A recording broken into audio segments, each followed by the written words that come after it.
Hi, I'm Phil Anderson from Lifecore, the home of street smart property investors. In recent weeks, I've been illustrating a few very interesting factors that street smart property investors are taking advantage of to give themselves the best chance to double, if not triple, the performance of their investment property portfolios. Today, I'm going to bring those elements together to illustrate how simple yet incredibly effective this formula is. I'm hoping that by the end of today's presentation, you're going to agree this is something you simply must put to work for yourself.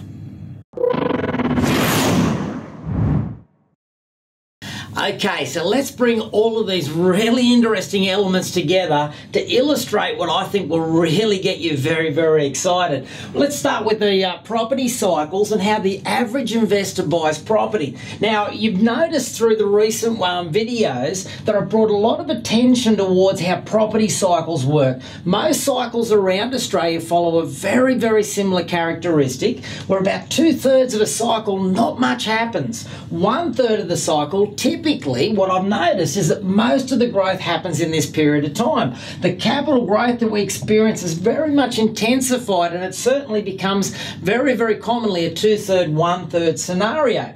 Now, when most property investors buy, most novice investors buy, they buy very high. They're looking for the proof in the market. They're looking for the evidence of where to buy. Very few are brave enough to buy here and understand enough, have a formula like I use to be able to identify this ideal time to buy. So a lot of people tend to buy very high in a cycle. Now, to illustrate it, I want to draw this diagram just a little bit differently. What I want to show you is I want to show you how average investors do buy and what their experience tends to be.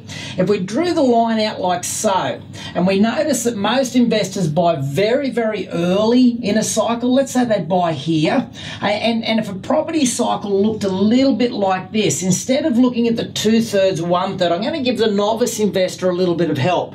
I'm going to say that imagine if they achieved all of their growth in half the time. In one of our videos, we learned that if a property cycle only averaged 7.2% capital growth, we would actually see a property double every time we went through a 10-year period. 7.2, that's the rule of 72. We've already covered that. Well, in this 10-year period, if this property cycle didn't get a 2/3, 1/3 scenario, I'm going to be a bit easier on the novice investor, if it actually achieved all of its growth in half of the cycle. Now, the reality is if they didn't have to wait as many years to get this growth and they owned a property here, let's say it's a $300,000 investment property, by the time they get to this point, that property would have doubled in price. Now, that novice investor would still look like a bit of a rock star for buying a property here if it doubles in price by the time it gets to here. But my big question is, how much have they missed out on?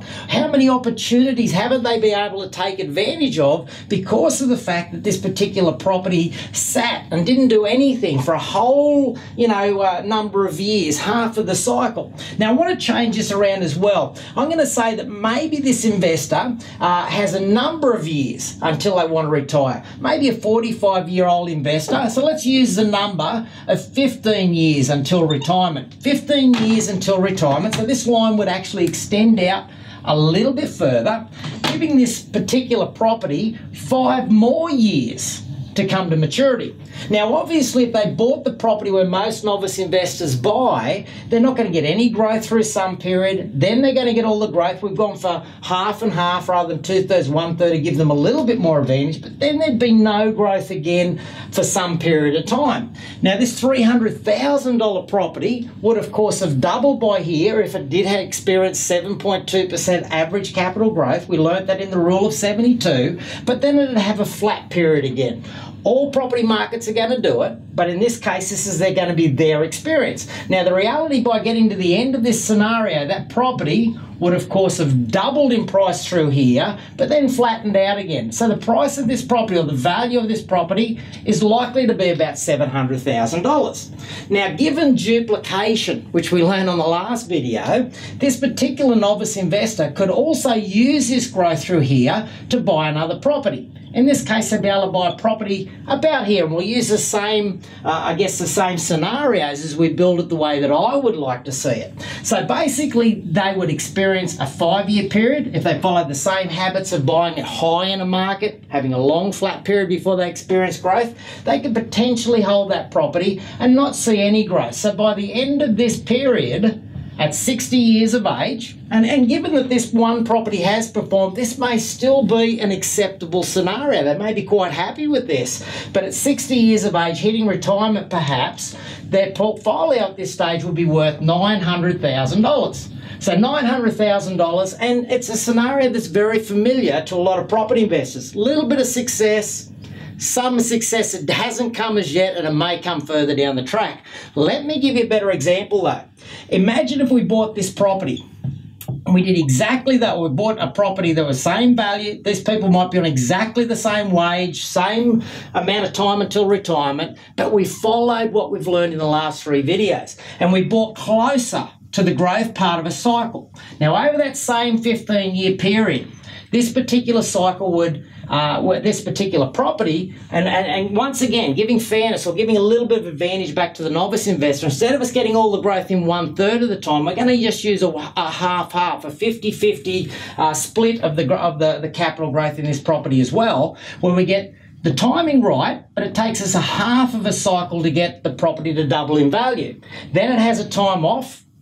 It experiences another growth period because we're now coming back into the next cycle. And by the time we get to the end of that same 15-year period, this $300,000 property could have doubled in price to $600,000, flattened out, then double in price again to now be worth $1.2 million. It could also duplicate, right? So this property could duplicate a property, at least a property, and we'll use the same as the advantage we're given to the novice investors. And it'd also have a 10-year period before it obviously hit the same retirement period. And if we use where we bought it the best half of a cycle, rather than buying high and having to wait too long to get the growth, we would get growth through this period. Growth through this period, which will allow this $300,000 property to become a $600,000 property. We would also be able to duplicate one more property. We'd also get half of a cycle where we'd obviously buy and target where we're going to get growth. So this $300,000 property would also become a $600,000 property. And all of a sudden, potentially the same investor on the same income with the same amount of years until retirement, instead of being in a situation where they've got $900,000 worth of property that they've accumulated in their portfolio, they've now got $2.4 million worth of property in their portfolio. Could all be lunch money, less than $20 a week in holding costs. Very different scenario. Could be exactly the same investor, just using some very simple techniques to double, if not triple, the performance of their investment property portfolio. Now, if you've been enjoying some of these simple but I think highly effective tips, make sure you subscribe to my mailing list. I'm going to be putting out videos like this every single week. So please subscribe. I look forward to getting some great content to you really soon. And remember, if you're thinking about buying an investment property, if you can't buy it with your lunch money, don't buy it.